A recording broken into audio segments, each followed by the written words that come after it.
চীনের কৃষিক্ষেত্রে নতুনত্বের অভাব নেই। দেশটির কৃষকরা দীর্ঘদিন ধরে সীমিত জায়গা ও সম্পদের সর্বোত্তম ব্যবহার করে আসছে। এরই এক আশ্চর্য উদাহরণ হলো তাদের খরগোশ চাষ পদ্ধতি, যেখানে খরগোশ পালন ও ফসল চাষ একসঙ্গে করা হয়। এই উদ্ভাবনী কৌশলে কৃষকরা একদিকে মাংস উৎপাদন ও বিক্রির মাধ্যমে লাভবান হচ্ছেন, অন্যদিকে একই জমিতে সবুজ শাকসবজি বা ফসলও উৎপাদন করছেন, যা অর্থনৈতিকভাবে তাদের আরও শক্তিশালী করে তুলছে। চীনের গ্রামীণ অঞ্চলে খরগোশ চাষ সাধারণত ছোট গর্ত তৈরি করে শুরু করা হয়। কৃষকেরা তাদের ক্ষেতের নির্দিষ্ট অংশে কয়েকটি গর্ত খুঁড়ে তাতে বাচ্চা খরগোশ রাখেন। এই গর্তগুলো এমনভাবে তৈরি করা হয় যাতে খরগোশগুলো সহজে নড়াচড়া করতে পারে, আবার ফসলের ক্ষতিও না হয়। দিনের বেলা খরগোশগুলো ক্ষেতের চারপাশে ঘুরে বেড়ায় এবং গাছের নরম সবুজ পাতা খেয়ে বেড়ে ওঠে। এতে তারা দ্রুত ও প্রাকৃতিকভাবে পুষ্টি পায় এবং একই সঙ্গে ক্ষেতের আগাছাও কমে যায়। ফলে চাষাবাদ ও খরগোশ পালন দুই দিকেই লাভ হয় কৃষকের।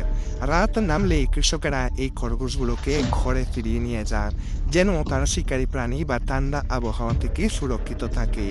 এইভাবে দিনরাতের চক্রে কৃষকরা খরগোশ ও ফসল উভয়েরই যত্ন নিতে পারেন।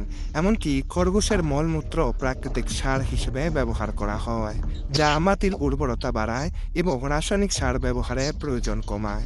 এর ফলে এই পদ্ধতি শুধু অর্থনৈতিক নয়, পরিবেশগত দিক থেকেও অত্যন্ত টেকসই। চীনের অনেক প্রদেশে এই ধরনের সমন্বিত কৃষি ব্যবস্থা এখন জনপ্রিয় হয়ে উঠেছে।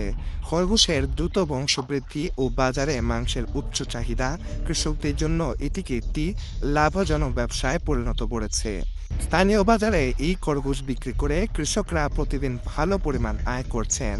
কেউ কেউ আবার খরগোশের চামড়া ও লোম বিক্রি করেও অতিরিক্ত আয় করছেন, যা পোশাক শিল্পে ব্যবহৃত হয়। বিশেষজ্ঞদের মতে চীনের এই পদ্ধতি অন্য দেশগুলোর ছোট কৃষকদের জন্যও অনুকরণীয় হতে পারে, কারণ এতে জমির সর্বোচ্চ ব্যবহার নিশ্চিত হয়, উৎপাদন খরচ কমে এবং কৃষকের ঝুঁকিও হ্রাস পায়। একই জমিতে একাধিক উৎস থেকে আয় সম্ভব হওয়ায় এটি গ্রামীণ অর্থনীতিকে স্থিতিশীল রাখতে গুরুত্বপূর্ণ ভূমিকা রাখছে।